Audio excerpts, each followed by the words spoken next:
it's when I'm sitting on Twitter, I have what I like to think of.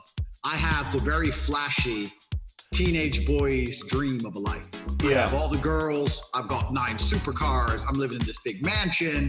I'm in Romania. What is he doing in Romania? He's rolling around with all the police are giving him police escorts to drive his Lambo and all this crazy stuff. So I have what every guy dreams of having when he's like 18.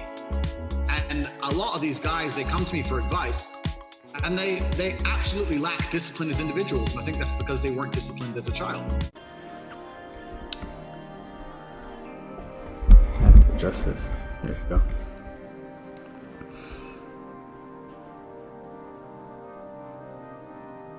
So I got fired recently for teaching a class. This is the class that I taught.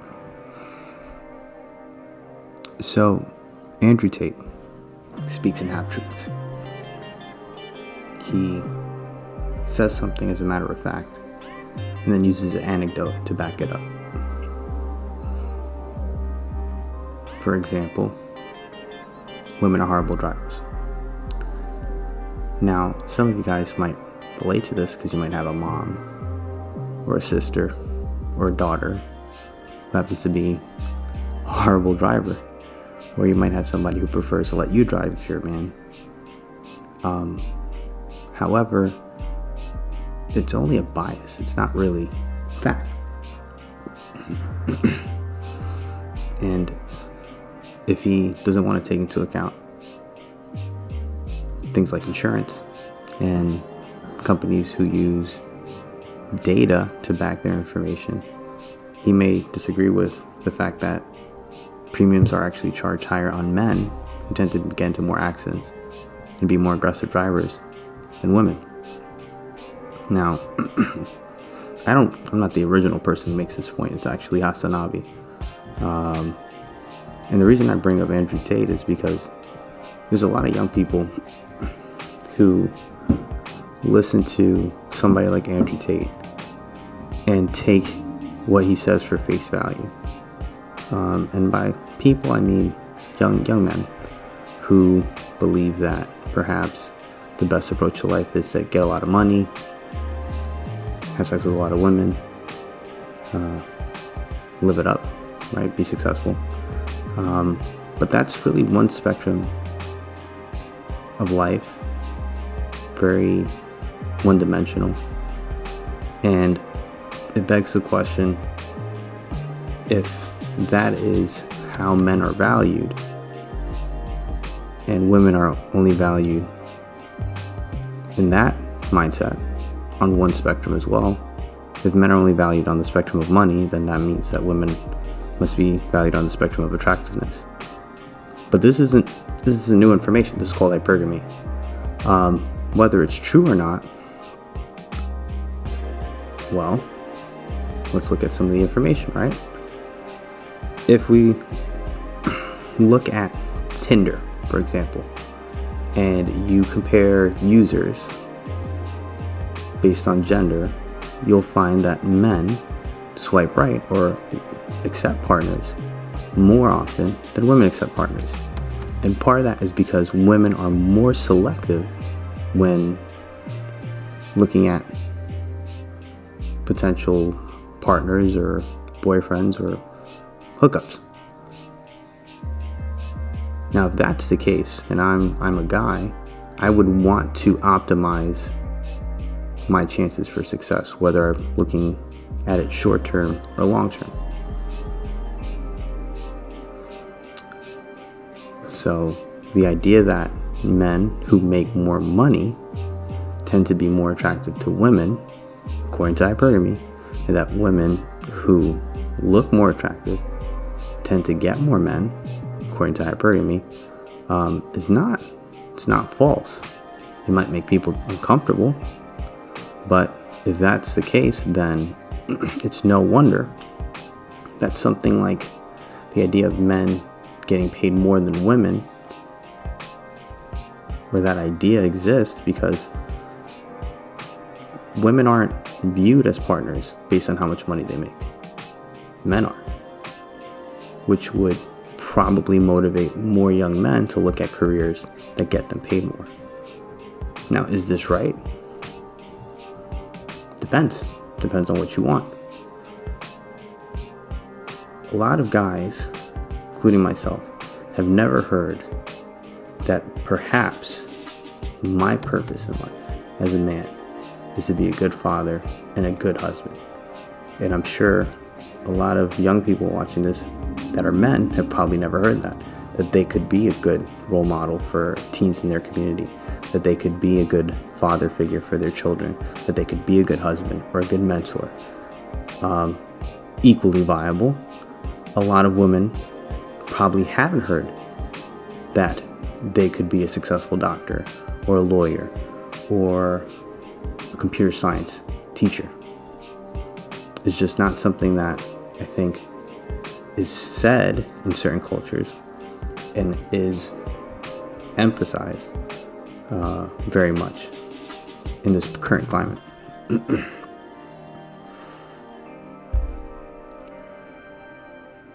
But it really doesn't depend on your gender. It depends on what you want.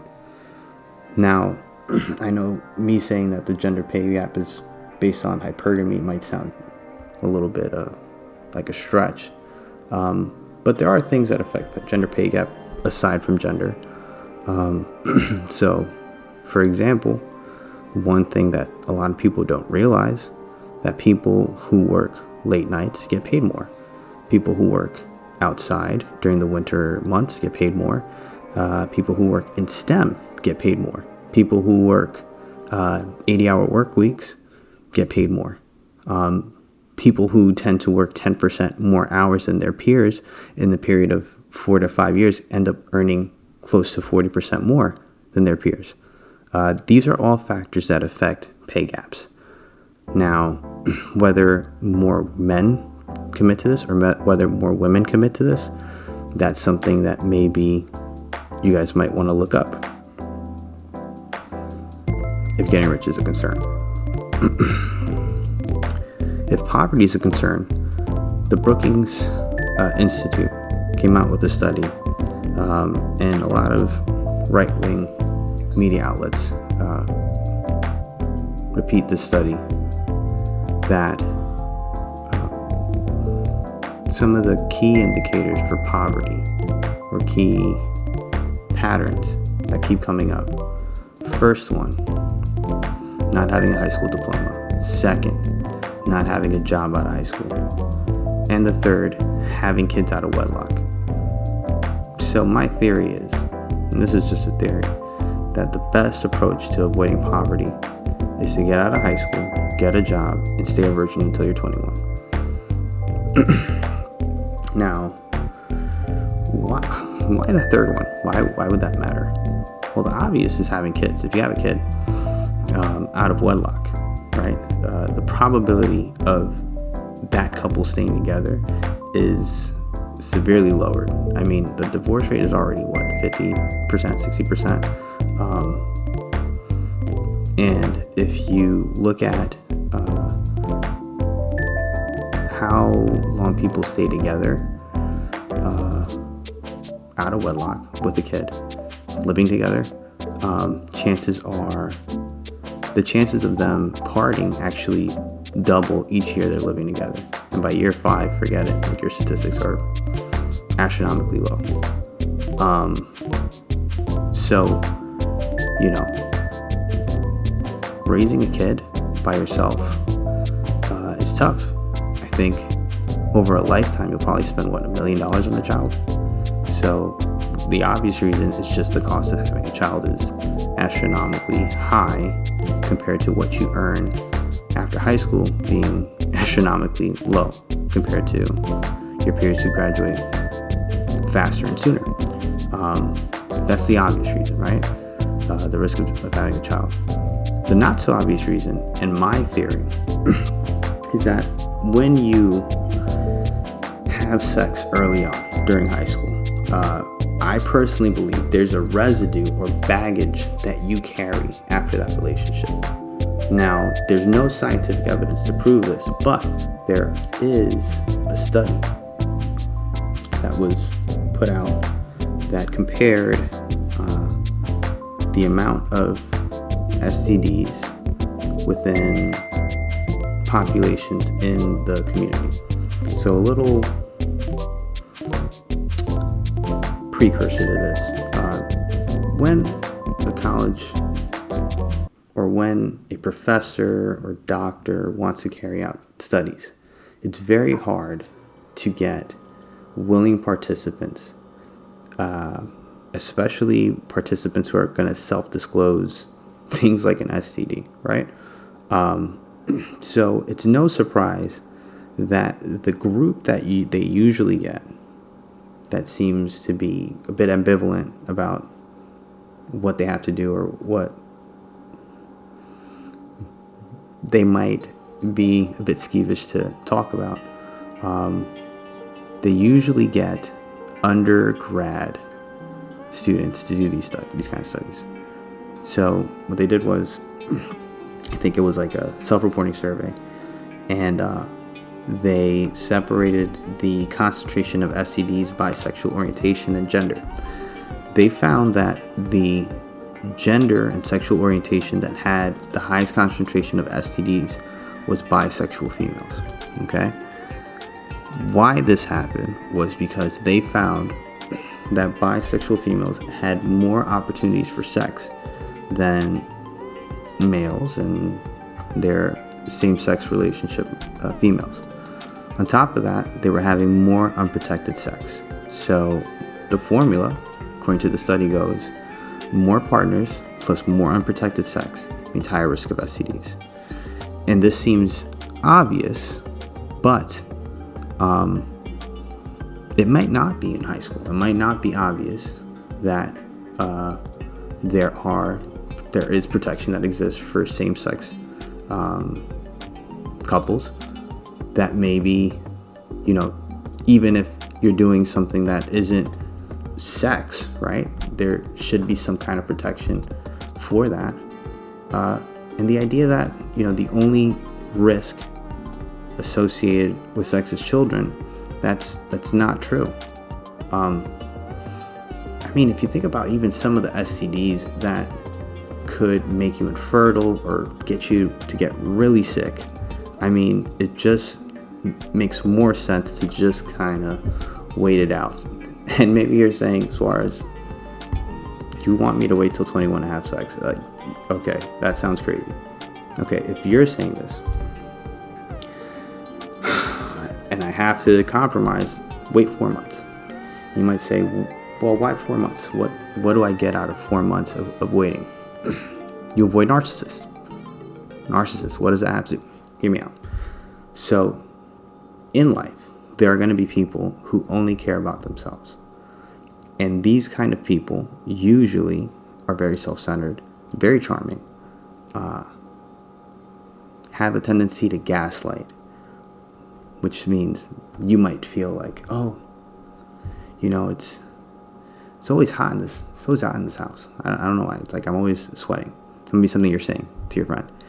And this quote-unquote narcissistic friend will say something like, well, you're always wearing short sleeves. That's why you're cold. Or did I say hot? you're always coming here when you're running. That's why you're hot. What they try to do, they try to diminish your emotion. That's a bad example. I think the example I gave was like, you're in a relationship with somebody, and they always you feel like you don't spend enough time, and you say something like, I wish we spend more time together, and then they'll say, well, maybe I'd spend time with you if you weren't always working or you weren't always studying. And instead of acknowledging that there's a concern about time, they diminish what you feel and make you feel guilty for even bringing it up, because the problem isn't them, it's always you. That is gaslighting. Then there's the +1 factor, where it's like, oh, I broke my leg today. Do you think you could come over? And it's like, you broke your leg. I lost my wallet. I lost my car keys. My mom's been yelling at me all day. And it's always like, oh, okay, I can't ask for anything because there's always something wrong. Yes, these people exist. These people exist as friends. They exist as parents. They exist as family members. And having a 4-month buffer in a relationship to kind of figure this stuff out, I think is crucial, because the last thing you want to do is make a connection with somebody that is not in it for you, but in it to get something out of it. I mean, personal example, I know of one person who dated a narcissist. It's always on and off, and unfortunately they have kids with this person, and now this person will come into my friend's life, spend some time with the family, and then just leave as if nothing happened. And the family is mortified. It's probably the wrong choice of words. They are gutted every time he leaves. So, if that is something that you would like to have in your life, by all means, go ahead. Get active. But if not, if what I'm saying hits a chord because maybe you have a family member too who had to suffer through that, or you know somebody who had to struggle with those kind of people, maybe 4 months doesn't sound so crazy. So to recap, hypergamy might be a thing, but if that's not something you're concerned with, or if that's not something you value, then maybe you want to question that. Maybe you want to challenge that. Maybe as a female, you want to date a guy who wants to stay at home. Maybe as a man, you are upfront about wanting to have a family, and maybe being considered somebody who does stay home and takes care of the kids, or maybe you do get involved in the community in some way that isn't monetary. Second piece, 3 things affect poverty. High school diploma, so finish high school. Getting a job, get a job as soon as possible. And not having children out of wedlock. And the third piece, if you are considering being active, please give yourself a buffer to figure out who the other person is. I shared this last. I lost my virginity at 21, and the person I lost it to was a narcissist. This person was already in a relationship with somebody who had a kid, and they decided that what they needed to do was to have a relationship with me. And me being completely clueless, I just didn't read the signs, and I was heartbroken. I was torn apart. But I think I learned from that mistake, and I think as young people, I don't think enough people tell you that these things could go south. These things could be bad. Another thing you might say, well, what about experience?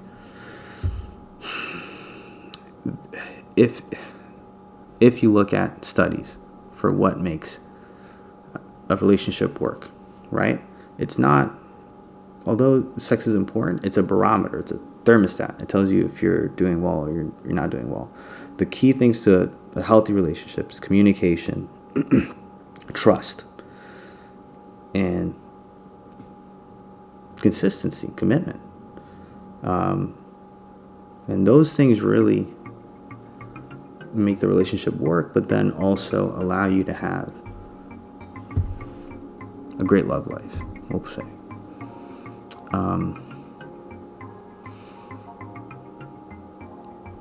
Well, fine, right? Narcissist. Is it different for gender? Well, yeah. Because you have to think of a person like that who is so committed to themselves. They have to have something that attracts people. They have to have like a hook, right? And for men, it's a little bit straightforward, right? Because men and women have anatomically different places for their heart. Women's heart is located anatomically where it should be, whereas men, their hearts are a little bit lower, right? So that's a weakness. That's a problem with the way narcissists work, because it's very easy for an attractive narcissist who has all the looks and everything that a guy could want to attract a person into a toxic relationship. And if you don't believe that men are weak in that category, just look at what these men do on the internet. They're not looking, when they're talking about love or when they are trying to map this out, they are not looking at content that is PG. Okay? Women, their way of connecting with men is through comfort, safety. They tell themselves a narrative like, this person has Prince Charming potential. So a guy narcissist could easily tell them a story like, oh, I'm gonna take care of you, girl, I love you, blah blah blah blah blah. And then once you give in to whatever it is that the guy wants, they're out, they're gone. And I mean, if you look at women's behavior on the internet, when they're looking for things that are explicit, it's not visual, it's narrative. It's 50 Shades of Grey or, the gossip. I mean, I think of the top 4 sites that women go on, I think one site is like Chris Evans pictures. But aside from that, most of it is narrative. So if we know our weaknesses, we can take care of that. That was the class in a nutshell. I got fired for it. It was a misstep on my part. But I did it because I felt qualified to speak on that. I didn't want to talk about it in this video, but I'll go ahead and say it. If you don't feel I'm qualified for this, I would question who is qualified. You might say gym teachers are qualified to talk about this, health teachers. Okay. And what makes them qualified is taking an anatomy class. Maybe they took a sex ed class in college. But they're not sex educators. They're not certified to be sex educators. So that might come into question, right? I took an anatomy class in high school and college. I took a psychology of sexuality in college. I took a lot of psychology classes. I have a master's degree in business, so I had to take psychology classes. So I'm not underqualified compared to a health teacher. Okay, so maybe it's not because they're gym or health teacher. Maybe it's because the sex educator component. So to get certified as a sex educator, there are some components that I don't necessarily agree with, but I have to, under oath, if I want to get certified, say that these are things that I agree with. The one thing that's very concerning is this idea that children have a capacity for sexuality, or people can become sexual beings at any age.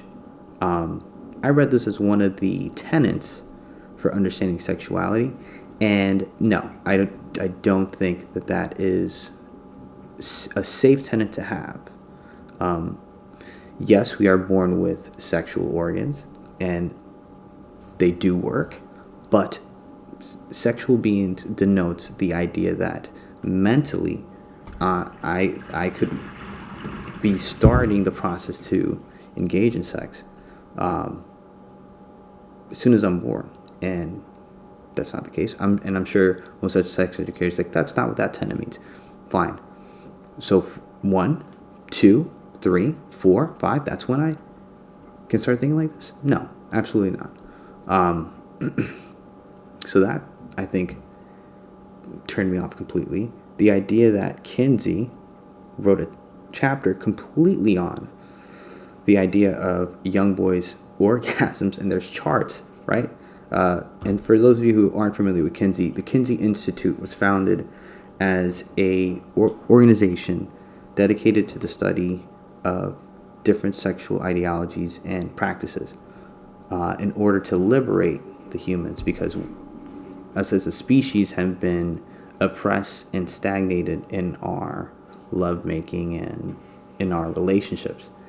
And the founder, Kinsey, Dr. Kinsey, was a fervent believer that in order to express ourselves in our truest forms, we had to liberate some of these oppressive aspects of sexuality.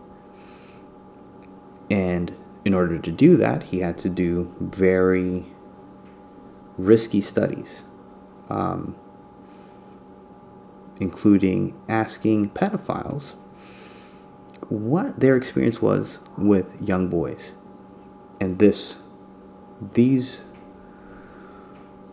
reports were documented in detail and published as information that was given by the majority, the normal public, which wasn't the case. Nope. Sex studies based on pedophiles passed as this is what's really going on. So, if that is the foundation of sex education, and then you have this tenet where anyone can be sexually active at any age, I start to think that as far as what we're educating young people in, it's not to be sexually independent beings, but rather sexually exploited beings. If you look at the grooming process that most, if not all, sexual predators take, there's 3 phases. There is self-grooming, grooming themselves to believe that they're able to commit these things. Grooming the environment, the ability to have physical and emotional sexual interactions with minors. And then the grooming of the victim. Okay? The piece that I think highlights the self-grooming is the belief of children as sexual objects.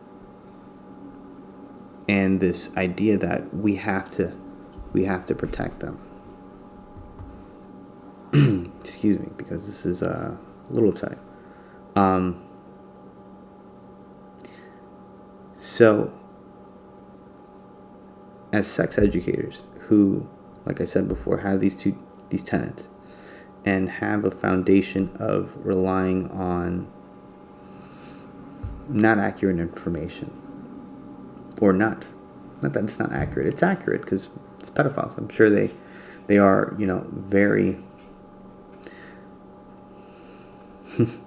very forthcoming with the information.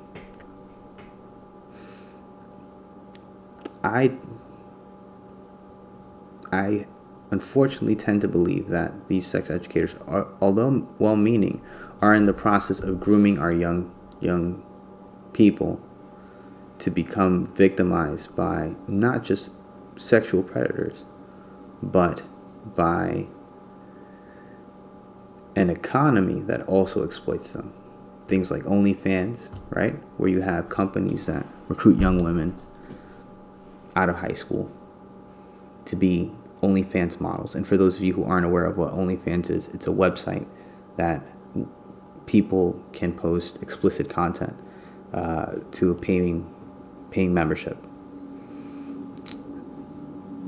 That exists. And there are companies who are out there looking for young girls to be a part of that. Then you have the most marginalized group, I think, in this time period, which is like the transgender community, and the exorbitant cost of having to transition from one gender to the other.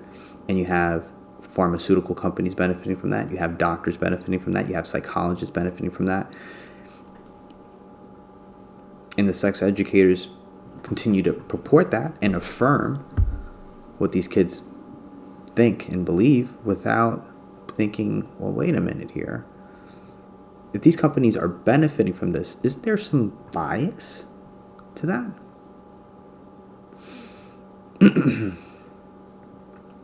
And then on top of affirming, there's no guarantee that the kids are going to stay alive. I mean, if you look at the suicide rate associated within this community, the concentration of suicide is high. And, some people would argue it's because we're not being affirmed. And it's even with the affirmation, even with the surgery, the fact that there's still suicide and that the rate is still substantial makes me question whether these sex educators, who are more qualified than me to talk about this, are doing so because it's the right thing to do.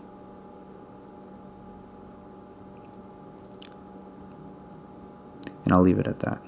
Thank you so much for listening. God bless you guys, and you take care.